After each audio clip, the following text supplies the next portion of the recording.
Hey Chase, so it's a pleasure to have you today with us here at Board of Advisors. We meet awesome entrepreneurs. They have a great mission. Usually this is really what drives them, and this is definitely what drives you. We had the chance to talk a little bit before, literally, but now we're going to dive a little bit deeper into who you are and where you're going and what you're doing, because it's awesome. From Louisiana. My family still, some of them live Oh, so we over don't there. talk anymore. Thank you. Do us? I mean, stop talking. I don't talk folks My from hot water is supposed Louisiana. to be cold. You're from the swamp? Almost. My family is from South Louisiana, the swamp area.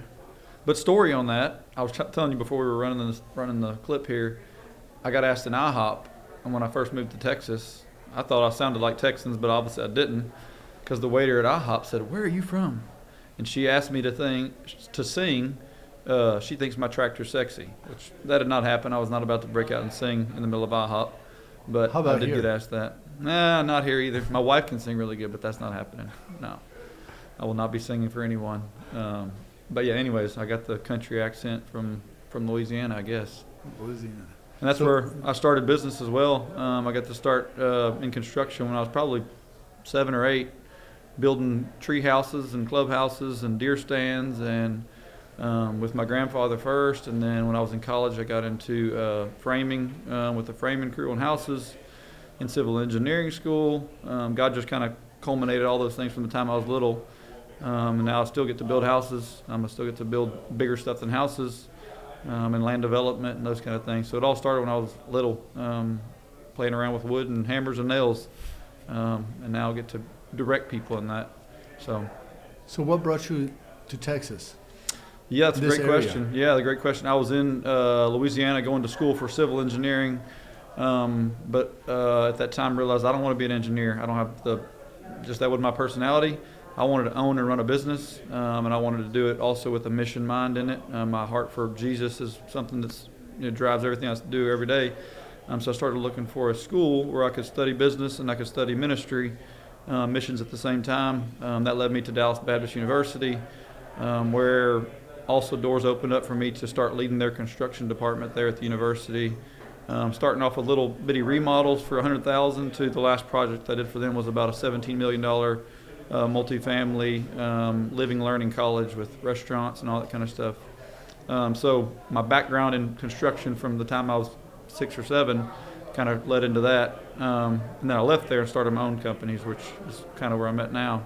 Yeah, that got me to Dallas. So what are you working on currently? Because we see like you're not doing any deer stands anymore, none of Not too that. many deer stands. So now what is it? What is the big thing you're working on? So now I own a construction company, Indicator, just outside of DFW. It's a family business. My wife's grandfather-in-law started in 1959, and I bought him out a few years ago, and it was primarily custom homes. But in the last 5 years, we've grown into doing land development and then doing some multifamily stuff, and then also some small commercial. And then we've got new projects starting now where we're going to do some smaller subdivisions. We just closed on, or about to close on a deal for about 50 lots where we'll do everything from, it's raw land for 100-something acres all the way to the final customer moving into their custom home. And then we've got a couple other projects going, like a senior living property. So that's a 17-acre parcel that's in the city limits that we're going to probably get about 200 to 250 units on, with amenity centers, and there's a lot of different components to that project. And then we're doing some fun stuff, like even a little bit of 3D printing, some creative investor financing options and opportunity zones, and some capital gain options for how they invest their money. So now the deer stands have grown into something a little bit different. Been fun and cool and changing all the time. So now that we see that is becoming like a real big project, are you doing this on your own? Are you looking for investors? Are you what are the things that you pursuing, and what are you looking for to actually get you there? That's a great question. Yeah, so not doing it on my own. Got some great people around me.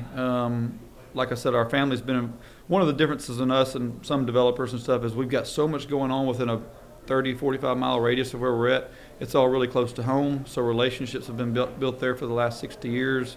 A lot of our projects that we're doing now are people who come to us and said, hey, we want to put up the land, or we want to be your partner in the deal, so the land comes to us.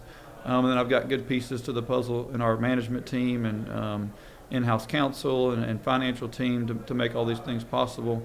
And then we've started raising new outside capital for our investments as well. We're on project number 3 on the ranchette neighborhoods we've been doing for raising money there. So we've raised private capital there, funded those deals, closed a couple of them completely out, sold them out, and then we've got 2 more that are in the works right now. And then we're starting to raise bigger capital when it comes to things like the senior living, where we're well equipped for the building of it, the construction of it, the development of it, the design of it, and even the ongoing management of it. What's a little bit new for our team is raising capital for that size projects, which is one of the reasons I'm super excited about the opportunity zone component of it. The opportunity that allows for investors who have specific capital gains money to put into a certain kind of project that can not only defer taxes but completely mitigate taxes. So there's some really cool benefits there. In fact, my kind of advisor on that was just calling me right before I stepped in here on getting our fund set up on that. We'll create an opportunity zone fund that then people can put towards the projects we're doing within the opportunity zone that I live in. So much different, once again, kind of strategy, but still the same stuff we know well from development and building. And it's nice because this kind of opportunity, senior living, I mean, seniors, there's more and more of them, more and more need for it. Here in Texas, it's growing so fast that there's never enough doors, so we need more doors in a hurry. And then with how volatile the market is with the AI and the new technologies, and it goes up and down, more and more investors are looking for land, for doors, for brick, mortar, stuff that is reliable, dependable, and does not get hijacked or kidnapped by the whim of the market. Yep, absolutely. Yeah, and that's kind of how we ended up on this senior living path. It's something I started researching about 5 years ago, just the need for it and the growing the aging population that we have, and the lack of doors specifically for them that meet their needs, meet their desires, or in the right location. And I live in an area that I saw the need personally. My parents and grandparents are aging, and we're starting to look for that. And I started to look at the available places that they could go, and they're what you would think of assisted living. They're dark, dingy, old, smelly, not very quality, and there's waiting lists to get in them. So my thoughts on what was needed was justified by that. And we've got some particular land on a really, really big, our project that's going to be really big in my mind, that's going to meet all these things that are lacking in the other, locations, but then also be a great return for investors. So yeah, that's one of the reasons we've kind of this niche of. And that could be a great template to do it again and again in other areas, because like the need for it is just exponential. It is absolutely there, yeah, big time. I think I can't remember the number exactly, so I don't want to be quoted per se for it, but the number of doors needed in Texas just for the housing is in the hundreds of thousands, or if not even more, or maybe even million. I can't remember. Yeah, it was a huge number. It's millions because, for example, our county that I live in currently, we're at 80,000 people in that county right now. And I read some statistics a week or two ago. I think it's within 30 years. It's expected to be about 500,000. So within 30 years, we're going to go from 80 to 500, and there's obviously not doors for that right now. So they're coming up fast. And so there's the new ones, but then you also, because there are a lot of people that are coming into Texas, but then also there's a lot of people that are living currently in Texas and that are aging in Texas, and they need a place to go to transition their life into something that is more comfortable, more safe, and more adapted to the situation without having to move to Florida or somewhere. Yeah, absolutely. I mean, and along the same lines, you also look at seniors who get on a fixed income, and we've got inflations and cost of things are just skyrocketing. So we're trying to do some creative things. We've actually got 2 test projects coming up. I'll be meeting with the owner of a 3D printing company next week. We're going to build 2 houses in the 3D printing world. I met with a guy this week on another option for some affordable housing. So we want to you're not making a keychain with the 3D, just to clarify. You're actually building a building. Building a building. No, because this is the thing. Like when you say 3D, maybe the first thing that comes to mind is little doodad, right. You can give to somebody. Here we're talking about houses with the concrete being laid out with robots and all. Yeah, you think of 3D printing, this little cheap little plastic thing. No, these are concrete printed houses that are windproof, fireproof, mold-proof, insurance like some banks like them, tornado-proof, hurricane-proof. Some really cool things about that, and we can build them faster and a little bit more cost-effective. So that's just one of the things we're trying out. That's not where our focus is right now, but we do want to make sure these senior living communities make sense financially for them. I mean, they're come into a fixed income and costs continue to go this, their income's not going like this. So we got to do them in such a way that makes sense financially for the aging population as well.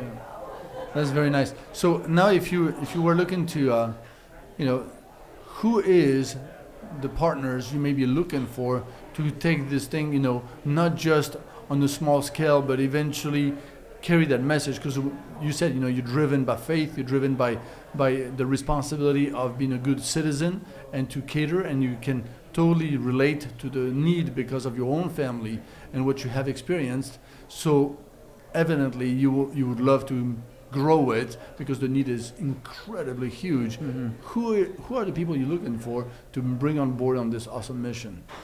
Well, that's a great question. I love to have investors their dollars, but somebody who buys into what we're doing and realizes the impact that we're having and say, hey, even if I could make a little less return financially, if I see my return is something that's exponentially bigger than finances and it's impacting somebody's life, I want to be a part of that project.